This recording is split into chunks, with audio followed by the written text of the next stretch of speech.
Hello everyone, welcome back to my channel. আজকে তোমাদের সঙ্গে শেয়ার করব দশম শ্রেণীর ভূগোল ও পরিবেশ সহায়িকার দশম শ্রেণী থেকে মাধ্যমিকের খুব গুরুত্বপূর্ণ প্রশ্ন। সেটা হলো রাষ্ট্র ও রাজ্যের মধ্যে পার্থক্য। বিষয় আর রাষ্ট্র আর রাজ্যের মধ্যে পার্থক্য। প্রথমেই আসা যাক সংজ্ঞায়। নির্দিষ্ট আন্তর্জাতিক সীমারেখা দ্বারা আবদ্ধ কোনো ভূখণ্ড যা কোনো মহাদেশের অন্তর্গত তাকে বলে রাষ্ট্র। রাজ্য কাকে বলে?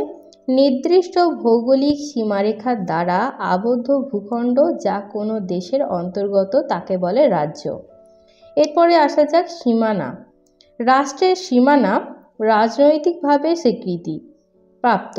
এটি সামাজিক সংগঠন মানবগোষ্ঠী নির্দিষ্ট কিছু উদ্দেশ্য সাধনের জন্য আইন অনুসারে গড়ে উঠতে পারে, পরিবর্তিতও হতে পারে।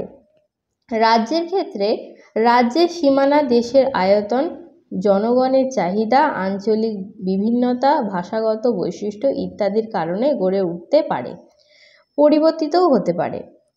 এরপরে আসা যাক 3 নম্বরে অবস্থান। কোনো মহাদেশের ভূখণ্ডের রাজ্যের মধ্যে অবস্থিত। কোনো রাষ্ট্রীয় ভূখণ্ডের মধ্যে রাজ্য আবার অবস্থিত। তাহলে রাজ্যের অবস্থান এবং ভূখণ্ডের অবস্থান তোমাদের সঙ্গে শেয়ার করে দিলাম। উপাদান হলো কি? রাষ্ট্রক্ষেত্রে নির্দিষ্ট ভূখণ্ড, স্থায়ী জনগণ, সরকার, সার্বভৌমত্ব ইত্যাদি হলো রাষ্ট্রের উপাদান। নির্দিষ্ট ভাষা, সংস্কৃতি, ধর্মীয় গোষ্ঠীর প্রাধান্যতা ইত্যাদি হলো রাজ্যের উপাদান। উদাহরণস্বরূপ বলা যায় ভারত, বাংলাদেশ, শ্রীলঙ্কা প্রভৃতি হলো রাষ্ট্র, পশ্চিমবঙ্গ, বিহার, উড়িষ্যা প্রভৃতি হলো রাজ্য।